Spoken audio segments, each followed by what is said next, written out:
What's up, fam of Liberty, and also everyone else watching this video who isn't following our channel for some mystifying, unknown, inconceivable reason. I'm your new best friend, Big Sarge, the artist formerly known as Admin Tim. I'm the founder of the Sons of Liberty social media organization that's been steadily enraging MAGA fuckface ass clowns since 2015. If you saw us out in the streets at a protest for the first time and or you're new to our channel, I know what you might be thinking, so let me go ahead and get this out of the way. If you know the words, sing along. Fuck Donald Trump, fuck neo-Nazi illegal immigrant Elon Musk, fuck GOP politicians, fuck all these limp dick Democrats that aren't out there raising hell and fighting for us tooth and nail, and also fuck the billionaires, the wealth holders who have their fucking boot on the neck of just about every American citizen.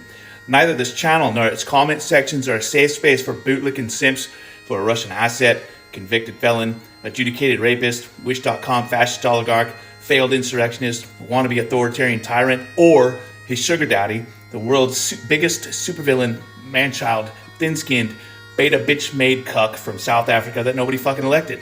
Also, that dude can't get a boner to save his life. Ha ha ha ha. All the money in the world and Elon Muscolini can't pop a fucking boner. What a fucking loser. And I realize that a lot of other people out there may have erectile dysfunction, but you don't have billions of dollars to try to correct it. And you don't prop yourselves up as being the fucking genetic purity, whatever fucking Nazi ideology this fucking clown believes in. Anyway, now you know where I stand on things. So we good? Good. If you're still here and you're not frantically rage typing into my comments box like a triggered snowflake, then maybe consider following the channel after you watch this video and deciding whether or not you like the cut of my jib. Less than 5 months after allegedly winning an election, Vice President Donald Trump, yes I said Vice President, Donald Trump wrote an executive order to overhaul elections.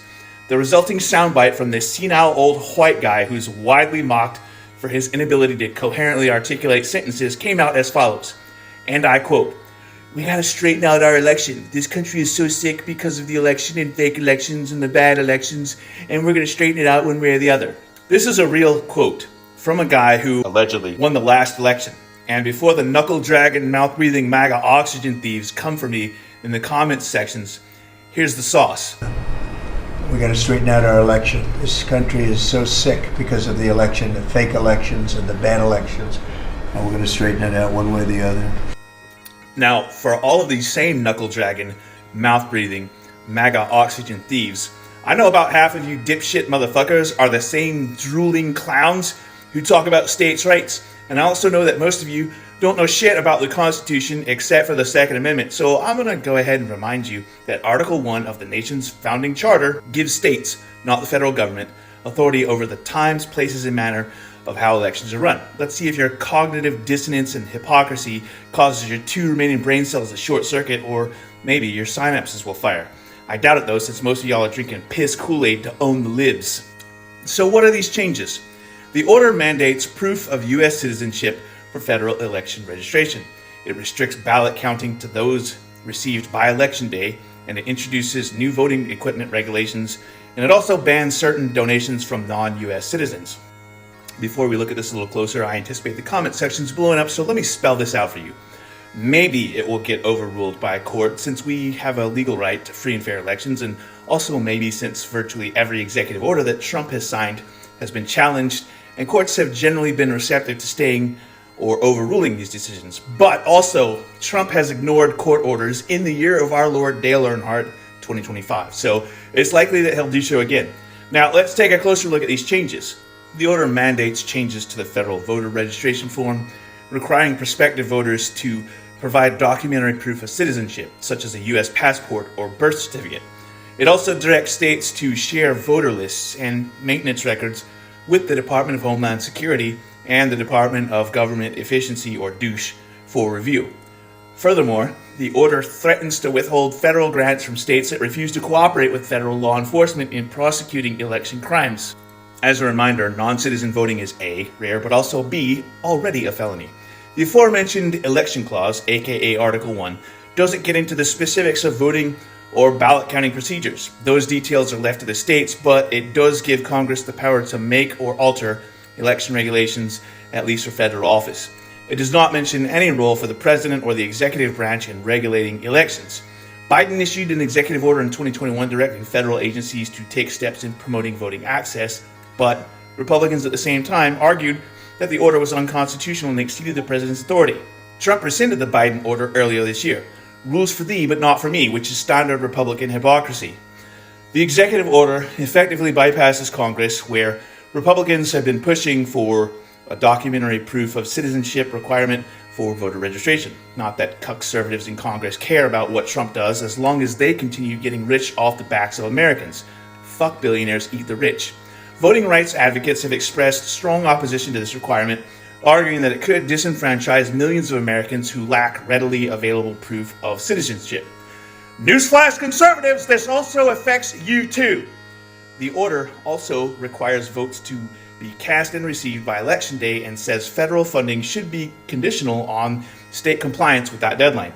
Currently, 18 states and Puerto Rico, which is part of the U.S., accept mail-in ballots received after Election Day as long as they're postmarked on or before that date. California is notorious for drawn-out vote counts, allowing ballots to be counted if they are received up to 7 days following the election, as long as they're postmarked by Election Day. The executive order also instructs the Election Assistance Commission to amend its guidelines for voting systems to protect election integrity. That would include guidance that voting systems should not rely on ballots that use barcodes or QR codes in the vote counting process. Trump instructed the commission to take appropriate action to review and, if appropriate, recertify voting systems under those new standards within 6 months of the order. I wonder whose systems they're going to end up using. Hint, it rhymes with Elon Mussolini. In Georgia, an important presidential battleground, virtually all in-person voters use voting machines with a large touchscreen to record their votes. I used to live in Atlanta. I know what the fuck I'm talking about. Now, these machines print out a paper ballot with a human-readable summary of the voter's selections and a QR code, which you all know is a type of barcode type of thing that's read by a scanner, including a smartphone. But that scanner device is how they count the votes. The order cracks down on foreign nationals who are contributing or donating in U.S. elections. It's an issue that's been bubbling in recent years in the States as Republicans seek to dampen the influence of people like Swiss billionaire Hans-Jörg Weiss. Weiss lives in Wyoming and has donated hundreds of millions of dollars to 501c nonprofit organizations that support liberal causes. One of those groups, the 1630 Fund, donated a combined $3.9 million to enshrine abortion protections in the Ohio Constitution. It also helped thwart a proposed constitutional amendment advanced by Ohio Republicans the previous summer that would have made passing future constitutional amendments harder. So the good news is that there are already plans to file legal challenges to this executive order. But like I said earlier, Trump has ignored court orders since taking office this year, so it's anyone's guess as to whether or not we'll have free and fair elections in 2026. I'm urging all of you to pay attention to how this plays out. The resistance starts with us. Want to know how you can get involved in the Sons of Liberty resistance movement? We've organized Sons of Liberty chapters by region and state all across the country. Please do not ask me in the comment sections if we have a chapter in such and such state or such and such region. What you need to do is get on our Discord server. And I have a whole Discord tutorial on how to do this, but I'm actually going to be doing a new video on how to use the Sons of Liberty Discord server. It's going to be way better than the other one, which I've been told is not all that great. Anyway, in the meantime, the reason that we don't talk about this stuff in public is because of a thing called OPSEC, or Operation Security. And I have a whole ass video on the subject of OPSEC that you can watch and familiarize yourself with how to do things like deny information to your opposition, whoever and whatever that may be. I promote the Sons of Liberty Discord server in almost every single video that I do because this is where our fam of liberty is based. That way, conservative social media tech oligarchs like Mark Zuckerberg and Shadow President Elon Mussolini can't deplatform us on Discord. They can't mute or censor our content. Now, we have off-topic channels and sections for gamers because that's primarily what Discord is used for, but we also have region sections with helpful resources for those specific regions. In those spaces, you can organize with local fam of liberty.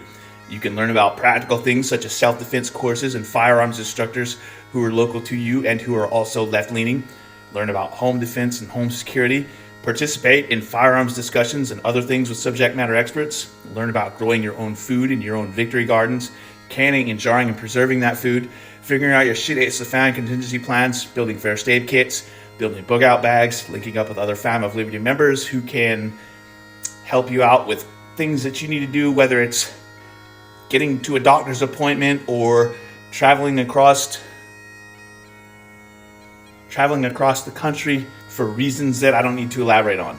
For those of you who don't see our social media posts or videos, even though you follow us on Discord, you can get updates every time we post from our social media. That does make our Discord ping heavy thanks to the webhooks that we use to integrate our various social media notifications, but you can disable those in the channel that's appropriately named Ping Roll. If you're having trouble with Discord, I did mention that there is a Discord tutorial on how to actually get on the Sons of Liberty Discord server, but I'll be revamping that heavily. In the meantime, that is listed right up there so you can watch that if you're still having trouble.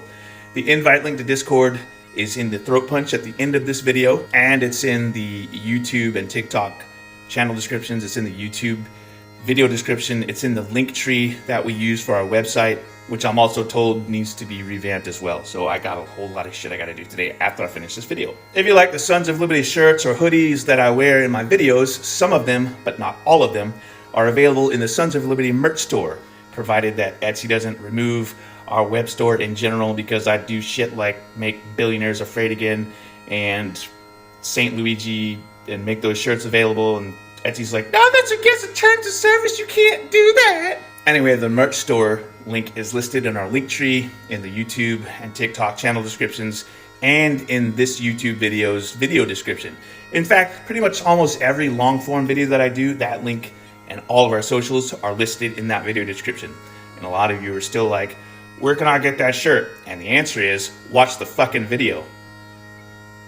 Just kidding. That was probably too harsh, sorry. Anyway, if you like our video content, we have a whole social media presence elsewhere, so we would appreciate very much if you would follow us on all of our socials, whichever ones that you may have.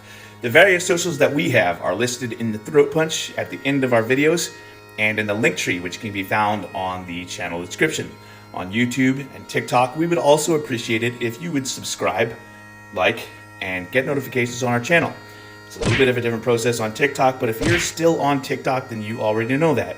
And like I always say, fuck TikTok. Fuck that whole goddamn operation. They mute and censor our content. They take it down. They set it to require their approval, and then the video sits there for fucking 10 years and doesn't fuck all ever happen with it. So the fact that I still managed to post content there baffles me to no end. But then I'm not surprised when a video does go live and it's only got 96 views despite having like 60,000 followers on TikTok. Whatever. But I digress. You can help us extend our reach by sharing our video content on all of your socials. You can go find the relevant Sons of Liberty account on whichever platform and then share our content, like this video. It's probably already linked there if it's not uploaded there already. You can help us beat the algorithm by leaving us at least 7 words in the comment sections. I talk about the algorithm and how that's relevant and why 7 words. So for now, I'm just going to say Deftones song reference, George Carlin reference. I don't know, maybe it's biblical because 7 is supposed to be a holy number. Who the freak even knows? Anyway, if for some reason you can't think of anything else to say, in spite of all the thought-provoking commentary in this video, and you still want to help us beat the algorithm, then the phrase, I made it to the end, Big Sarge, is actually 8 words. So if you want to be an overachiever, but not put a whole lot of effort into it, or literally nothing I've said here today inspires you to make commentary, leave a comment somewhere, like, you know, the fact that our elections are pretty much about to be stolen, and that doesn't make your brain do anything but go crazy like it does mine, use that phrase. There's a suggestion for you. 2 claps and a Rick. I or die. Sorry, join or die.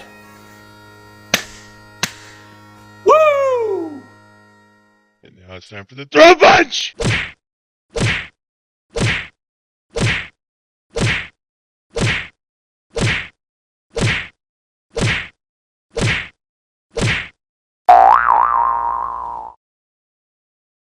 And I have a whole ass video on the subject of OPSEC that you can watch and familiarize yourself with how to do things like deny information to your opposition, whoever and whatever that may be. Jesus, I'm